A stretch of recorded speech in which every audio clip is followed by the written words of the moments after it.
But also India's Foreign Minister Dr. S. Jaishankar is addressing the media. Let's listen in to what he has to say.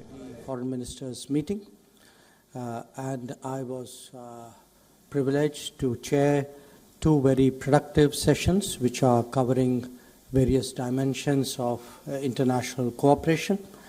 The second session is in fact still going on. It's at its concluding period. Now, we saw participation from all the G20 countries and the 9 guest countries. There were 13 international organizations that were represented at the meeting. We had the presence of foreign ministers of 27 countries, apart from India, the chair. And 2 countries, the Republic of Korea and Japan, were represented at the Vice Minister, the Minister of State level, which I believe is actually the largest gathering of foreign ministers hosted by the G20 presidency. Now, in the morning, we were addressed by the Prime Minister virtually, and I think some of that is on public, actually that is on public record, right?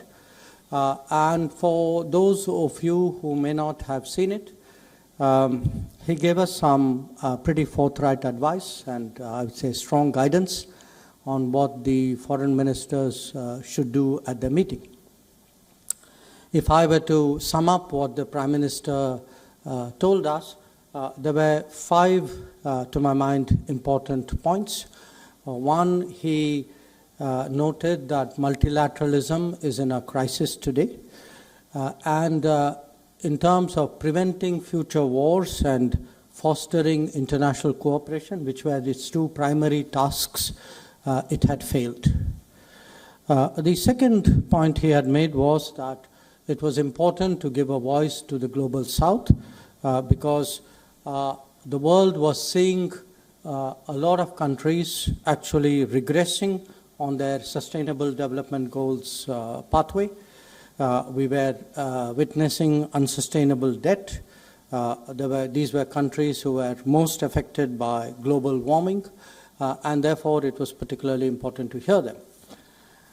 The third point he made was that the discussions, which we were just beginning at that time, he recognized that these discussions were affected by the geopolitical tensions of the day. But he asked us all as foreign ministers to remember that we had a responsibility for those who were not in the room. And therefore, he urged that we draw inspiration from India's civilizational ethos and focus not on what divides us, but on what unites us. He then spoke about the challenges that we should address, which included, of course, the impact of the pandemic, the lives lost in natural disasters, the breakdown of global supply chains, debt and financial crisis, challenges of resilience in healthcare systems, in infrastructure, in economies. And finally, he asked us as foreign ministers to trust in our collective wisdom and ability and to rise above our differences. So I mentioned this at some length because this was very much the spirit in which we approached the discussions today. Now, we had 2 sessions really of meetings, and the topics range from strengthening multilateralism, ensuring food and energy security, development cooperation, and the second session was on counterterrorism, global skill mapping, humanitarian assistance and disaster response, as well as women-led development. Now, the G20 ministers, after the discussions today and the negotiations which preceded it, we have agreed to issue a common position where the G20 as a group has come together and arrived at a consensus on many important issues. So this has been adopted this afternoon as a chair's summary and outcome document. This would hold us in good stead as we move forward with other working group meetings of the presidency and, of course, in preparation for the summit which would take place in September. Now, what I'd like to do is really share some of the key takeaways from the outcome document and our discussions. These include, one, of course, the strong sentiment with G20 countries expressed on the need to strengthen multilateralism in the context of the dramatic changes in the global order. The G20 recognized in the context of the UN the essentiality of reforms and the need for reinvigorated multilateralism. Two, the important principles of international development cooperation, such as host country ownership, equal partnerships, tailoring such cooperation efforts with local needs. These were some aspects highlighted by the G20. They also touched upon the need for MDBs, the multilateral development banks, to mobilize additional financing and welcomed efforts to provide additional financing for sustainable development goals. The outcome document also stresses upon the need to have reliable food and fertilizer supply chains, as well as resilient and sustainable energy supply chains. In the context of global food and energy insecurity, this, we believe, is a very important message. I would also like to highlight that the foreign ministers unequivocally condemned terrorism in all forms and manifestations and recognized that all acts of terrorism are criminal and unjustifiable. They called for strengthening of efforts to deny safe havens to terrorist groups, freedom of operations, movement and recruitment, as well as financial, material, or political support. The G20 also reflected upon the threats arising from the misuse of new and emerging technologies and highlighted the importance of strengthening international cooperation in that regard. For the first time, the G20 foreign ministers considered and discussed the topic of counter-narcotics and called for inclusive and strong international cooperation in this regard. They also discussed the topic of global skills mapping, and this was in the context of the changing nature of work. They recognized that well-integrated, skilled workers benefit not only in their country of origin, but also the destination country where they may happen to be employed. The G20 also accepted the need to strengthen international cooperation in the field of humanitarian assistance and disaster risk reduction.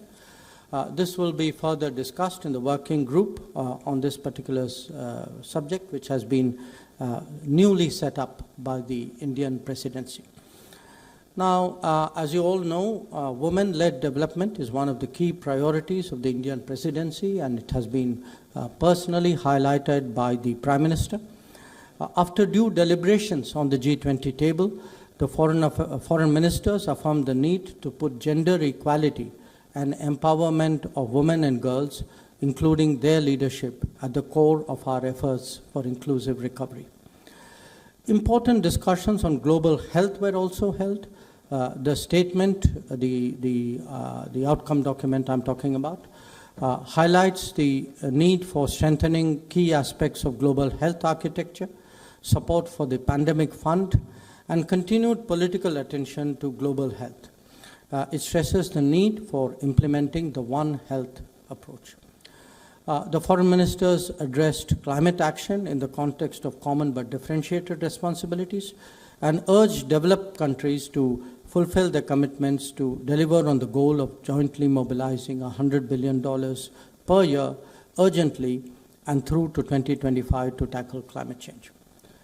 Now, despite the challenges of the divergent positions on the conflict in Ukraine, the G20 foreign ministers were able to come to a consensus on addressing these key challenges that I have just mentioned. As the Prime Minister urged, we did indeed focus more on what unites us than what divides us. You would also see that it has been our endeavor to ensure that the voice of the Global South is heard on the G20 table. And that is why India had organized the Voice of the Global South Summit in January this year, in which I think 125 countries participated.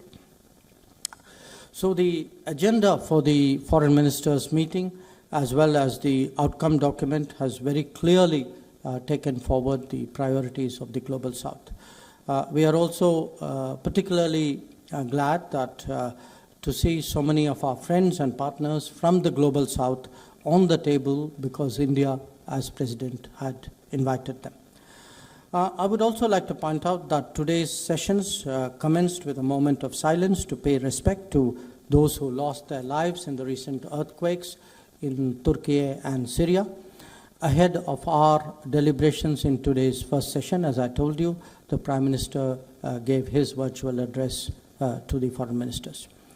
I would like to take this opportunity to express my appreciation to all G20 members, to all the participating delegations, obviously to our own team working on it, for the support which they have given to the priorities of the presidency, for the efficient holding of today's meeting. We believe that the outcome document is truly a reflection of G20's commitment to face global challenges squarely and collectively. The G20 foreign ministers, along with the ministers from the guest countries and heads of delegations from international organizations, will be calling upon the Prime Minister very shortly, in fact, immediately after this press conference. So this really, in summary, is a sense of what was discussed today, what was negotiated amongst the G20 members, and the chair's summary and outcome document will, of course, be released in due course. WION is now available in your country. Download the app now and get all the news on the move.